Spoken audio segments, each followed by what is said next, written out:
No school once again today. There you go. Keep her moving. Yeah. Hard to get your footing. People is running crazy on the side. I saw people getting out their cars, running down the sidewalk. Stay off the roads. The struggle is real. From snow-covered roads to this, a live look from Sky Tracker over Spaghetti Junction. Not a lot of traffic because city, county, state government, along with schools, all out today. And as we look ahead to tomorrow, we're starting to see a number of schools already making the decision to stay closed for another day. Now, the major districts already are calling off for tomorrow. They include Cobb County schools, Atlanta Public Schools, Fulton County schools, DeKalb County schools, and Gwinnett County schools. We have a full list of closures right now at 11alive.com for you. When wind chill temperatures are well below zero, it's nothing to take lightly. It's one of the reasons why schools are making that decision to close tomorrow. Chief Meteorologist Chris Holcomb is tracking how low those temperatures will drop overnight. Much of the day, we were in the 15 to 18 degree range. We also have a team of reporters spread throughout the metro covering all angles for us tonight, including those school closings. And the Department of Transportation has told everybody to stay off the roads. And for the most part, everybody listened. They stayed away. So what did people do with their time today? And what will they do overnight to get the city up and running again tomorrow? Christy Etheridge is live at the Transportation Management Center. Christy, what are you seeing there right now? Well, Jeff, I'm at the heart of the activity right now. When anyone calls 511 to report any ice or problems on the road, someone here picks up the phone. They have constantly been monitoring the thousands of cameras that they have throughout the state. They can pull any one of those cameras up right there on those screens. So they've been constantly checking the status of the roads and constantly adjusting their reaction to fit the current conditions of the roadway throughout the day. Now, the preparation started yesterday at 9 a.m. They were brining all of the major roadways. They switched over last night to that rock and salt mixture, the one that's a little bit harder, and also plowing. And they've been continuing that throughout the day today. Now, tonight they are going to rebrine the areas that they don't want to refreeze. Right now, they're using every staff member, every machine, and every material they have to handle this unusual situation for us. The temperatures are staying well below freezing for a long period.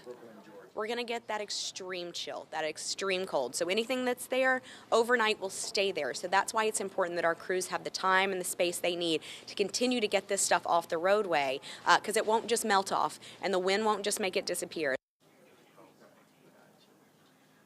Right now, there are 18 plow teams here in the metro, plus whatever they sent up from Savannah. Those crews sent their teams as well. And the brine truck should hit the roadways right after 6 o'clock tonight. We'll tell you what they're doing to supercharge their brine coming up at 6 o'clock. Oh, we live and wait. Supercharged brine, it's come to that. We're ready to go. All right, Christy, thank you. Another day for school administrators to have to make the decision about what happens tomorrow after using a lot of snow days already throughout the year. The first came from Coweta County around 11 o'clock this morning saying they would close, and since then the closures have been rolling in steadily almost hour to hour. Our John Sherrick is standing by with the very latest. John? We're keeping track of all the school systems that are closing, and of course we're keeping a list on the bottom of the screen. We'll be doing that all night long. Some of the major school systems already have closed. Atlanta and Fulton are going to be closed tomorrow. Decatur and DeKalb County schools are going to be closed. Gwinnett will be closed.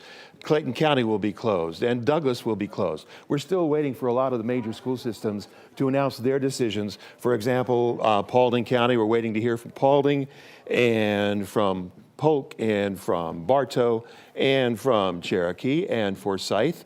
And as soon as we hear from them, we will keep you updated. A lot of the school systems are having to consider what to do because, as you know, according to state law, school systems have up to 4 emergency days that they don't have to make up. All school systems are supposed to meet for 180 days every year.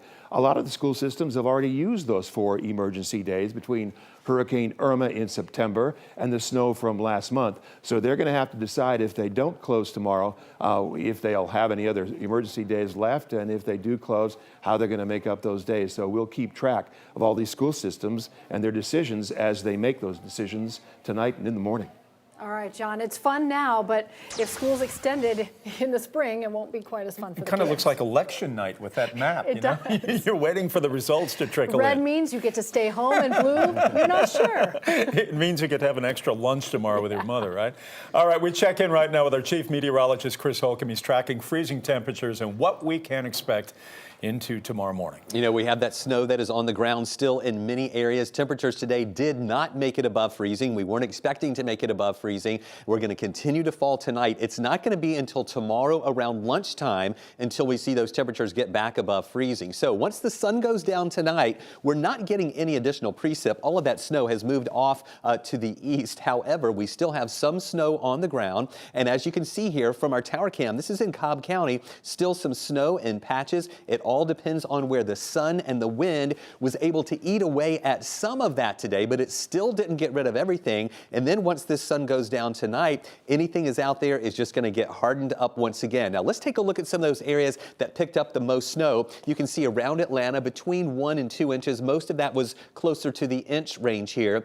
We had some lighter amounts up in North Georgia, about a 1/2 inch to 3/4 of an inch. The area that picked up the most, and this is what we started talking about late the other night and during the day yesterday, that we were expecting an area south and west of Atlanta that could pick up the most snow, and that's where we see some of those higher amounts. In Noonan, more than 3 inches of snow fell there, and we have been seeing some of those issues that have been occurring down into the Noonan area. But here's a look at these temperatures, still below freezing, 25 degrees right now. We're going to stay below freezing tonight, and these temperatures feel even colder. So if your kids have been outside playing in the snow, I hope you're able to bring them in and thaw them out at times, because with the wind chill, it makes it feel like it is 11 degrees right now, and it's not going to get any better tonight. We're going to continue to see this wind chill advisory in effect for our area. This is going to be in effect until tomorrow morning. Winds between 10 and 20 miles an hour. Temperatures again going down into the teens. That means we'll see wind chills again this evening and in the morning between 5 and 10 below zero. Again, that could cause frostbite in as little as 30 minutes. So bundle up out there.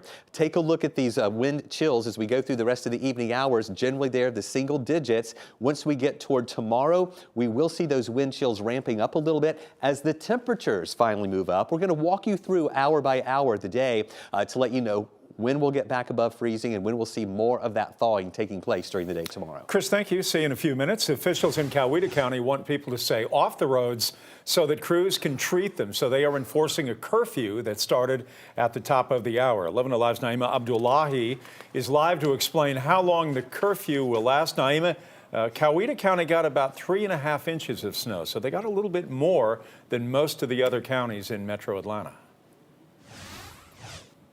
That's right, and they're taking this very serious. The curfew is from right now. It started at 5 p.m. until 10 a.m. tomorrow, but as you can see right behind me, there are a bunch of cars still on the road. We're just hoping they're on the road for emergency reasons. It's icy, it's slick. There have been numerous calls from car accidents coming in to the 911 center. Now, on our way here from Atlanta, the highway was cleared until we got to mile marker 61. Then the highway was covered in snow that had not turned to ice yet. We saw trucks passing us by going at normal speed, which is discouraged because at any moment you could drive through black ice and run into a problem. We saw several cars stuck in ditches on the side of the road because they could not handle the ice. This is why the sheriff's office and county officials are establishing the curfew so no one ends up getting injured as ice continues to be a problem overnight.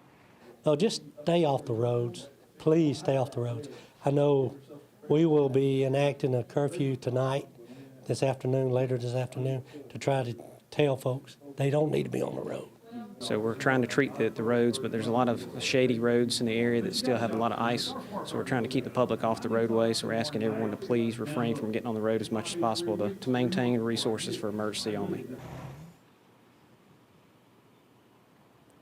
And in addition to the curfew, there are schools canceled here in Coweta County for tomorrow. Everyone I've been talking to throughout the day said, you know what, they're gonna honor that curfew because they want to be safe. But as you can see, People are still out here, still struggling on the roadway, so we'll continue monitoring the conditions here in Coweta County. Back to you, Jeff. All right, Naima. Also, Naima, you have the best hat that Yes, we have seen ma'am. on staff.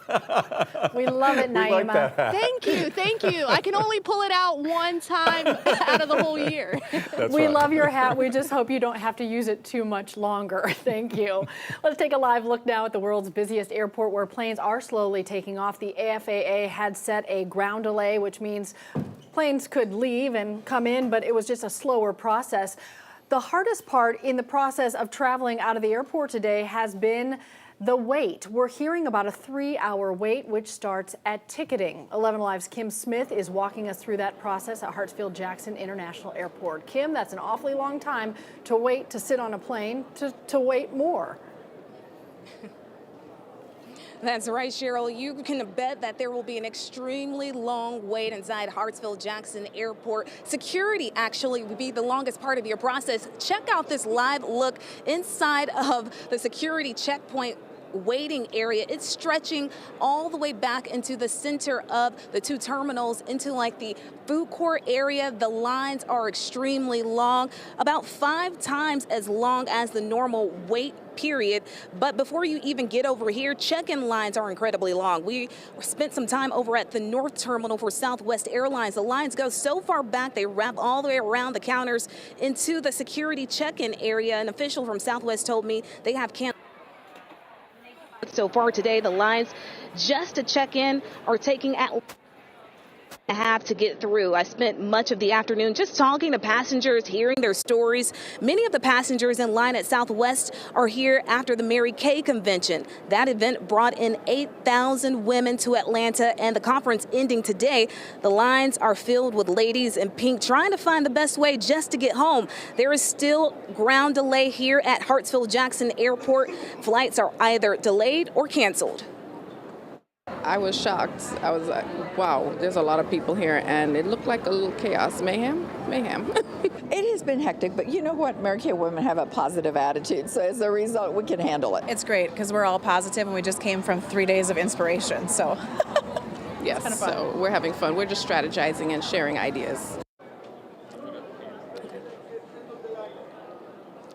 So the best advice that airport officials have given me is to arrive 3 to 4 hours before your flight so that you can get through all of the long lines. And coming up at 5:30, I'll give you a little bit of information from the TSA officials telling about what to deal with and what to look forward to when you get to the security lines coming up at 5:30, Cheryl.